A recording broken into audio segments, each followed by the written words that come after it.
तीन तीन बार जब प्रदेश की जनता विश्वास दिखाती है, पार्टी का जनाधार बढ़ता है, तो कार्यालय की आवश्यकता होती है। महाराष्ट्र में 3 बार लोगों ने हमें जनादेश दिया है और मुख्यमंत्री कार्यालय इस बात का सूचक है कि ये मुख्यमंत्री कार्यालय यहाँ परमानेंट रहेगा। कि फाइल जल्दी घूमना, इसमें आरोप क्या है? अगर कोई रेवेन्यू का नुकसान है, कोई पैसे कम दिए, रजिस्ट्रेशन फी कम भरा है, या किसी तरीके का कोई और समस्या है तो बताए। आरोप क्या है? फाइल फास्ट घूम गई, ये आरोप कैसे हो सकता है? नमस्कार, मैं मनोज भोयर। नवभारत और नवराष्ट्र डिजिटल पर आप सभी का स्वागत है और मेरे साथ है मुंबई के पूर्व बीजेपी सांसद मनोज कोटक साहब। बहुत स्वागत है आपका। आज का विषय हमारा बातचीत का दरअसल ये है कि मुंबई में एक आलीशान और एक भव्य इमारत बीजेपी महाराष्ट्र की बनने जा रही है। इसके पहले मैं आपको बता दूं कि मुंबई में बीजेपी का बड़ा एक लंबा इतिहास रहा है, बड़े कद्दावर अध्यक्ष भी रहा हैं। प्रमोद महाजन के ज़माने में एक मुंबई में बड़ा सा कार्यालय उनका दादर में वसंत स्मृति नामक तैयार हुआ, लेकिन उसके तुलना में जो राज्य का कार्यालय था, नरीमन पॉइंट कार्यालय, वो बड़ा छोटा था। और बहुत दिनों से बीजेपी के अंदर इस बात को लेकर बातचीत लगातार जारी रही कि एक बड़ा कार्यालय चाहिए। अब तीसरी बार प्रधानमंत्री नरेंद्र मोदी जी बन गए और अमित शाह के कार्यकाल में बड़े बड़े कार्यालय बनाए जा रहे हैं। तो महाराष्ट्र के कार्यालय का इंतजार था, जिसका भूमि पूजन ये मरीन लाइंस इलाके में निर्मला निकेतन बिल्डिंग के आसपास ही कहीं ये इमारत बनने जा रही है। मुख्यमंत्री देवेंद्र फडणवीस जी ने एक नाम का जिक्र किया। मुख्यमंत्री ने जो नाम लिया वो नाम है, दरअसल हमारे साथ वह व्यक्ति मौजूद है यहाँ, मनोज कोटक साहब। तो हम उनसे बातचीत करने जा रहे हैं। ये जिम्मेदारी दरअसल आप पर किस तरीके से दी गई? पता तो हमें कल ही चला जब मुख्यमंत्री जी ने कहा कि सारी जिम्मेदारियां और सारी जो परमिशंस होती है बीएमसी की, वो सारी पूरी कर ली है। हालांकि आरोप प्रत्यारोप लगे रहे, संजय राउत जी ने आरोप किया, हम उस पर बाद में बातचीत करेंगे क्योंकि उसकी वजह से ये भूमि पूजन ज़्यादा चर्चा में आ गया। लेकिन आपकी जिम्मेदारी जब तय हुई तब आपको कैसा लगा और क्या देखा? ऐसा कोई स्पेसिफिक जिम्मेदारी इस कार्यालय के निर्माण से लेके स्पेसिफिक जिम्मेदारी दिया जाता है, ऐसा भारतीय जनता पार्टी में नहीं होता है। भारतीय जनता पार्टी में हर कार्यकर्ता को अलग अलग समय पे अलग अलग जिम्मेदारियों का वहन करना होता है और हम सबको बनाया पार्टी ने है। पार्टी की रिक्वायरमेंट के अनुसार पार्टी का जिस तरह से ग्रोथ हुआ, भारतीय जनता पार्टी का जिस तरह से महाराष्ट्र में विस्तार हुआ, ये विस्तार होने के समय पे अच्छे और बड़े कार्यालय की आवश्यकता है। आपने शब्द इस्तेमाल किया आलीशान, भव्य, ऐसा नहीं होता है। कार्यालय ये, जैसे कि कल माननीय अमित भाई ने बताया कि कार्यालय ये कार्यकर्ताओं के लिए काम करने की एक जगह होती है जहाँ से जनता के साथ संपर्क होता है, योजनाएं बनती है, जनता में पार्टी का विस्तार किस तरह से होना चाहिए, इसके लिए कार्यालय का उपयोग होता है। और आपने देखा भी होगा कि भारतीय जनता पार्टी की ये परंपरा रही है कि इस तरह के कार्यालय का निर्माण करके वहाँ पे पार्टी का ग्रोथ करना, विस्तार करना, और लोगों के जहाँ पे ये कार्यालय बनने जा रहा है, तो महाराष्ट्र में भारतीय जनता पार्टी की सरकार है और एक नहीं, पिछले 3 टर्म से भारतीय जनता पार्टी के ऊपर, माननीय देवेंद्र जी के नेतृत्व के ऊपर, मोदी जी के नेतृत्व के ऊपर और अमित भाई के मार्गदर्शन में भारतीय जनता पार्टी के ऊपर महाराष्ट्र की जनता ने विश्वास दिखाया।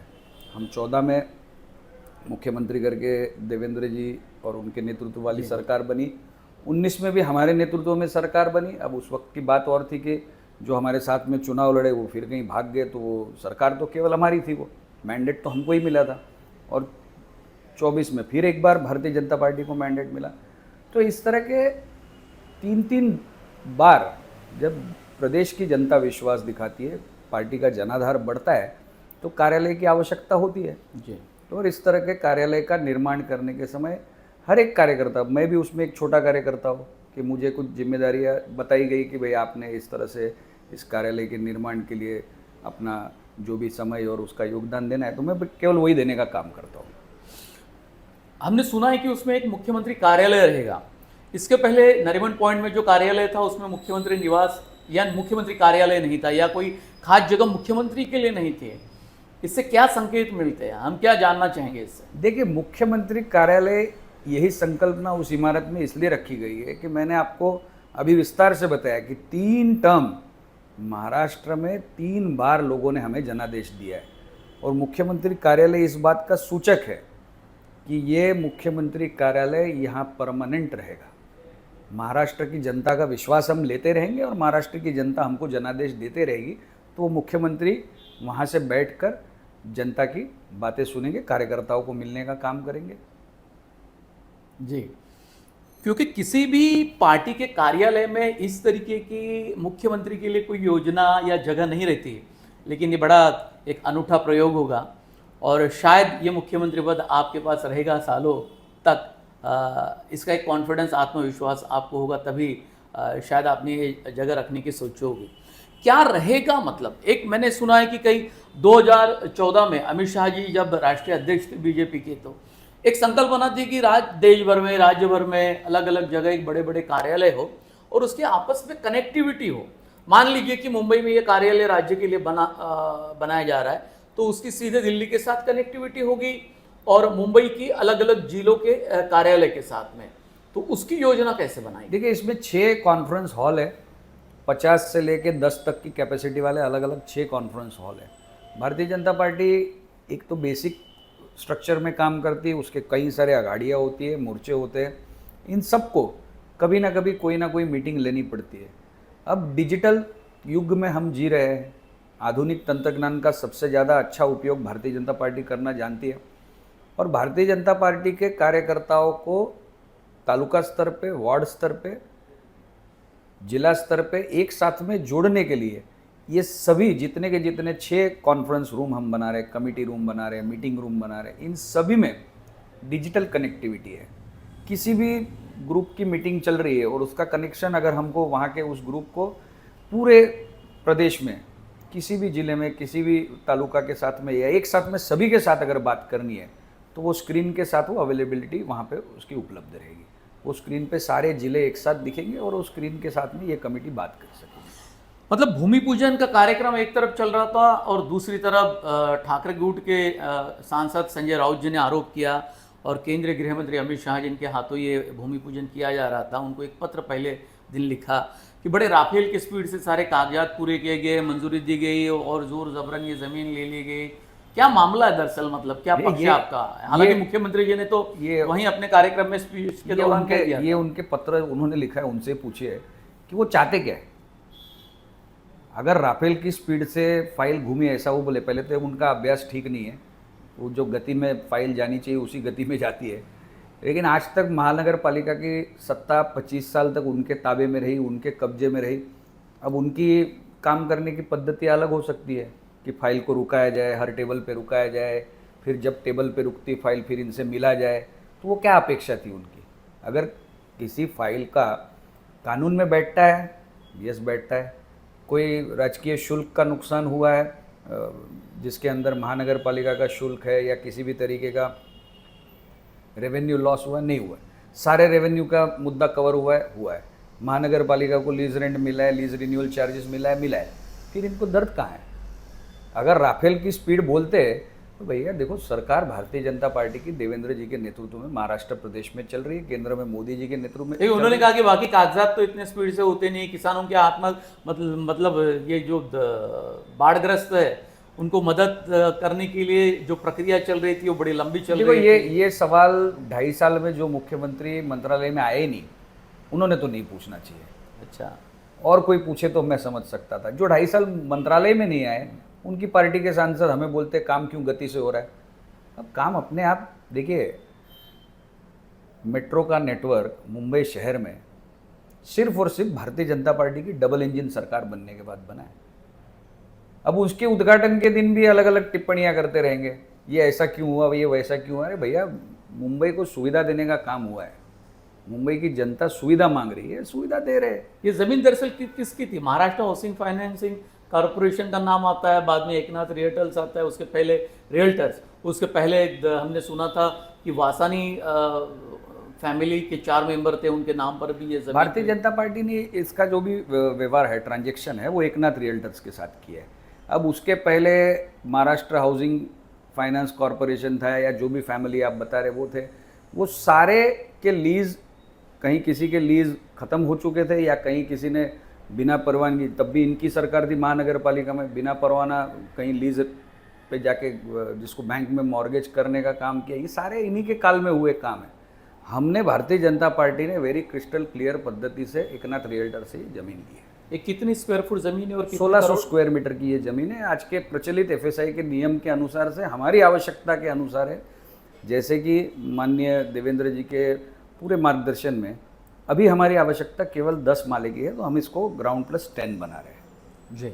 और ये कितने करोड़ की जमीन ली गई एकनाथ रियल्टर से? 89 तकरीबन 90 करोड़ के आसपास हमने ये जमीन ली। मतलब होता ये कि किसी पार्टी की ज़मीन होती है वो सरकार की तरफ से दी जाती है। महाराष्ट्र में, मुंबई में जितने भी कार्यालय है, लेकिन ये सोच बड़ी अलग निकली कि हमारी ज़मीनें हम खुद खरीदेंगे और हम खुद निर्माण करेंगे उसका। देखिए, कल ही माननीय मुख्यमंत्री देवेंद्र जी ने बहुत साफ शब्दों में बताया, और ये उनका विज़न तब से था, जब से हम कार्यालय के लिए जगह तलाश रहे थे, तब से उनका ये विज़न था कि हम सरकार से ग्रांट की हुई ज़मीन नहीं लेंगे।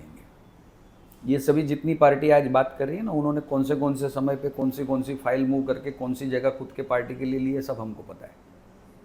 लेकिन भारतीय जनता पार्टी पूरे देश में एक पारदर्शिता का आदर्श बनाती है, और भारतीय जनता पार्टी की सोच है, हमारे मुख्यमंत्री देवेंद्र जी की सोच है, और देवेंद्र जी ने बहुत ही क्लियर शब्दों में कल कहा कि ये हमारा विज़न पहले दिन से था कि हम किसी सरकारी ज़मीन के चक्कर में नहीं जाएंगे, हम बाकायदा ज़मीन को खरीदेंगे और वो खरीदने के बाद उस पर काम करेंगे। आपको पूरा विश्वास है कि ज़मीन का विवाद अब आगे नहीं बढ़ेगा, या कोई इसमें जो हड़बड़ी या गड़बड़ी का जो आरोप लगाया गया है उसकी वजह से कहीं निर्माण में कहीं दिक्कत आएगी? आपसे ही मैंने सुना, आपसे ही मैंने पूछा कि फाइल जल्दी घूमना, इसमें आरोप क्या है? अगर कोई रेवेन्यू का नुकसान है, कोई पैसे कम दिए, रजिस्ट्रेशन फी कम भरा है, या किसी तरीके का कोई और समस्या है तो बताए। आरोप क्या है? फाइल फास्ट घूम गई, ये आरोप कैसे हो सकता है? उन्होंने कहा कि वासनी फैमिली का बड़ा कर्जा था और बहुत सारा मतलब लेन देन का मामला था, हो नहीं पा रहा था पूरा। एकनाथ रियल्टर्स की एंट्री हुई और एंट्री होने के बाद में फिर उन्होंने पहला हिस्सा लिया, फिर दूसरा हिस्सा लिया।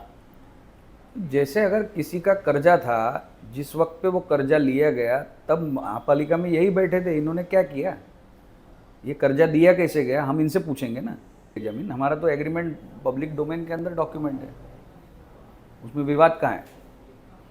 अब किसी ने 15-20 साल पहले कुछ किया, वो ज़मीन के ऊपर कुछ चलते रहा, ये लीज रेंट वसूल नहीं कर पाए, महानगर पालिका का रेवेन्यू लॉस करते रहे, तब तो सत्ता इन्हीं की बैठी थी। ये रेवेन्यू लॉस क्यों हुआ, ये तो बताए मुंबई की जनता को।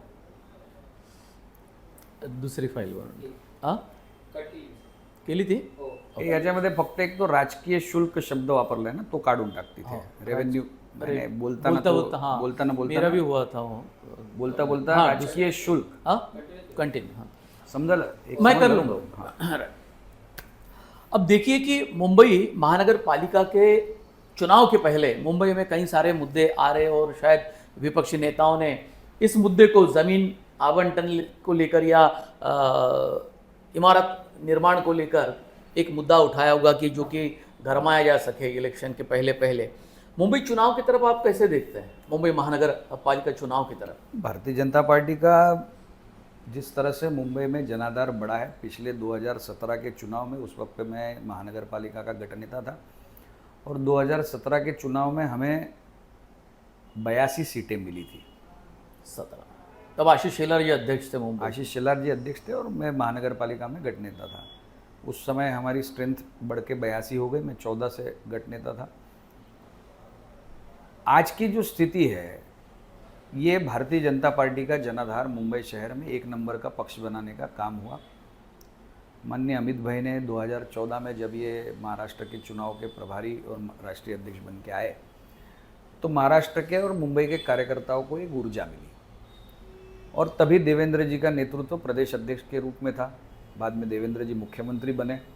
मुख्यमंत्री बनने के बाद 14 से लेके आज तक, जब वो फिर एक बार मुख्यमंत्री बने, अलग अलग इंफ्रा प्रोजेक्ट्स और अलग अलग तरीके से मुंबई शहर की समस्याओं के ऊपर समाधान ढूंढने का काम देवेंद्र जी ने किया। डबल इंजन सरकार होने के कारण केंद्र से जो भी परवानगी आवश्यक थी, जो कोस्टल रोड हुआ, मेट्रो हुई, अलग अलग तरीके के और भी अटल सेतु से लगे सारी चीज़ें, मैं आपको बताऊं कि ये सारे सालों साल फाइलें पड़ी हुई थी। ये जो आज बातें कर रहे हैं ना, सालों साल ये फाइलें अटकाने का काम कर रहे थे। फाइलें अटकाने का ही काम करते हैं, इसलिए इनको फाइल ज़्यादा फास्ट घूमती है, उसकी तकलीफ होती है। अब ये सारी फाइलों के ऊपर पर्यावरण की मंजूरी कोस्टल रोड को किसने लाई, अटल सेतु कहाँ अटका हुआ था वहाँ की परमिशंस किसने लाई, मेट्रो की अलग अलग योजनाओं की परमिशन किसने लाई, इन्होंने तो स्थगिति देने का काम किया। आरे का कारशेड बंद करके बैठ गए, 2.5 साल काम उसका, 10,000 करोड़ उसमें एस्केलेशन हो गया कॉस्ट का। तो मुंबई की जनता ये देखती है और मुंबई की जनता को पता है कि भारतीय जनता पार्टी एकमेव ऐसी पार्टी है जो मुंबई करों के हित में काम करती है।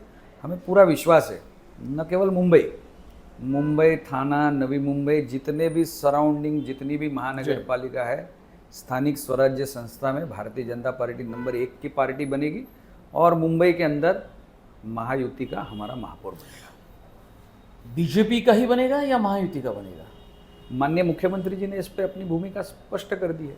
लेकिन पार्टी के अंदर जो सीटों का बंटवारा होगा उसमें 150 सीटें आपको और बाकी फिर शिंदे गुट को, और शिंदे गुट चाहते कि 50-50 बंटवारा हो सीटों का। देखिए, बंटवारा अगर आप ही कर दोगे तो माननीय देवेंद्र जी, माननीय एकनाथ शिंदे जी, माननीय अजीत दादा, ये इनका काम है ना, मेरा या आपका काम नहीं है। आप ही अगर मुझे आंकड़े बताने लग जाओगे और मैं उस पर कोई टिप्पणी करूँ, ऐसा तो अब जहाँ से खबरें आती मनोज सर, तो वहीं से बात निकलती है और वहीं सवाल हम पूछते हैं।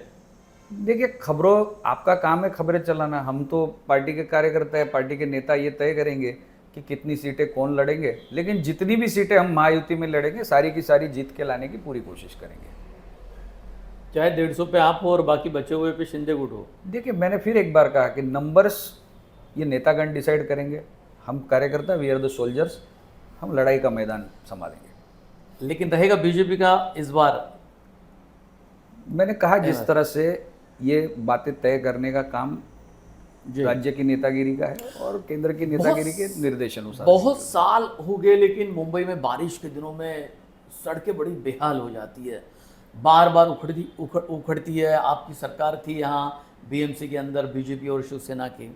आज भले शिवसेना का एक गुट उधर है, एक गुट आपके पास में है, लेकिन ये क्या मुंबई वासियों का दुर्भाग्य है कि आज भी सफाई, आम बुनियादी सुविधाओं से ये आम मुंबई वासी, मुंबई के लोग बड़े वंचित हैं? आपका प्रश्न बहुत अच्छा आया कि सालों साल तक हमारी सत्ता शिवसेना के साथ रही, लेकिन आपको भी पता है, मुझे भी पता है कि स्टैंडिंग कमेटी ऐसी कमेटी होती है कि जिसमें इस तरह के सारे निर्णय होते हैं और बरसों से स्टैंडिंग कमेटी की चेयरमैनशिप शिवसेना आग्रह से अपने पास रखती थी। ये सारे चीज़ों के अंदर जो भी बदलाव आया है, ये माननीय देवेंद्र जी 2014 में मुख्यमंत्री बने, 2017 में हम पारदर्शिता के पहरे करी करके काम करने शुरू किए और धीरे धीरे इन सारी चीज़ों के ऊपर कंट्रोल आना शुरू हुआ है। मुंबई करों को हाईएस्ट टैक्स पेइंग है, इनको सुविधा मिलनी चाहिए। भारतीय जनता पार्टी का पहले दिन से आग्रह है। आप महानगर पालिका में जाकर मेरे भाषणों की स्क्रिप्ट आज भी अवेलेबल है, वो भी आप पढ़ सकते हैं कि ये एफडी करने की संस्था नहीं है। आप एफडी करके बना के मुंबई करों का टैक्स का पैसा एफडी करके रख दो, उसके लिए संस्था नहीं। यहाँ इसका काम है सेवा सुविधा देना। और मुंबई कर चाहता है कि मैं जो टैक्स भरता हूँ, मैं जो कर भरता हूँ, उसके अगेंस्ट में मुझे सेवा सुविधा मिलनी चाहिए। अब देखा होगा आपने कि पिछले 3-4 साल में अलग अलग जो रस्तों की बात की आपने कि गाने बनाने पड़ते थे कि भाई मुंबई के रस्तों में गड्ढे हो जाते थे, अब वो स्थिति नहीं है। आप देखो 3-4 साल से उसमें बदलाव आया है, पूरे काम चल रहे हैं और धीरे धीरे ये सारे काम अगले 1-2 साल में जब ख़त्म हो जाएंगे तो मुंबई एक अंतर्राष्ट्रीय दर्जे का शहर है और उसको आवश्यक ऐसे सड़कें भी हमको मिलेंगी। नहीं, मुझे ये लगता है कि अगर बदलाव होता है तो बहुत अच्छा है। लेकिन आप मान लीजिए हम मुलुंड में अब यहाँ आपसे मुलाकात कर रहे हैं, इंटरव्यू ले रहे हैं, तो यहाँ की सड़कें अच्छी है, ड्रेनेज सिस्टम यहाँ का अच्छा है। लेकिन आप जाइए मतलब अलग अलग जगह, अंधेरी, कलीना, प्रतीक्षा नगर, सायन या फिर कहीं लोअर पर, आप देखोगे कि पानी का बहाव ही नहीं है, ड्रेनेज सिस्टम नहीं है। देखिए, पहले तो ठीक नहीं है। पहले तो मैं आपको धन्यवाद करूंगा कि 2007 में मैं पहली बार महानगर पालिका में चुन के आया और उसके बाद 2012 में मुलुंड वेस्ट के 4 वार्ड पूरे हम भारतीय जनता पार्टी में जीते। 2017 में हम 6 के 6 वार्ड लड़े मुलुंड में, वो सारे के सारे हम भारतीय जनता पार्टी में जीते। ट्रिपल इंजन का फर्क तो पड़ता ही है, नगर सेवक राज्य सरकार और केंद्र सरकार, और वो भी भारतीय जनता पार्टी की। ये सारा जो बदलाव आपने देखा है, ये पिछले 15 साल का हार्डवर्क है जो मुलुंड के लोगों को हमने दिया है, और इसी मॉडल को हम पूरे मुंबई में ले जाना चाहते हैं। आपने बहुत अच्छी बात कही, हम आपका स्वागत करेंगे। आप ही बताइए लोगों को कि अगर मुलुंड की सड़कें अच्छी है, मुलुंड में आपकी ड्रेनेज सिस्टम अच्छी है, मोस्ट ग्रीन सबब है, पानी की कोई किल्लत नहीं है। हम 24/7 की सबसे पहली योजना मुंबई में ले आए थे टी वार्ड के अंदर, जब मैं गठ नेता था भारतीय जनता पार्टी का।